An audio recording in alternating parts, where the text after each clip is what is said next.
তিনবার হাজিরা এড়ানোর পর আদালতের নির্দেশে দুবার থানায় গিয়েছিলেন অরূপ বিশ্বাস। মঙ্গলবার সকালে পুলিশের তলবে সাড়া দিয়ে বিধাননগর দক্ষিণ থানায় হাজিরা দিলেন তিনি। সঙ্গে ছিলেন আইনজীবীও। অরূপের বিরুদ্ধে এফআইআর করেছেন বিভিন্ন অনুষ্ঠানের আয়োজক শত্রুঘ্ন। গত বছরের 13ই ডিসেম্বর যুবভারতী ক্রীড়াঙ্গনে তার উদ্যোগে একটি অনুষ্ঠানে এসেছিলেন তারকা ফুটবলার শতদ্রুর অভিযোগ, সেখানে সারাক্ষণ মেসির সঙ্গে ছিলেন অরূপ। প্রভাবশালীদের ভিড়ে একসময় মাঠে ধাক্কাধাক্কি শুরু হয়ে যায় এবং মেসি কাণ্ডে তৃতীয়বার হাজিরা দিলেন অরূপ বিশ্বাস।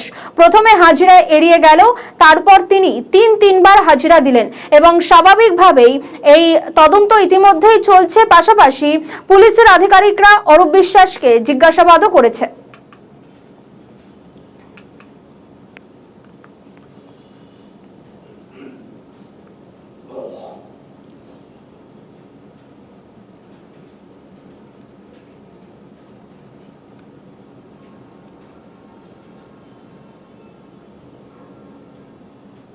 Bye.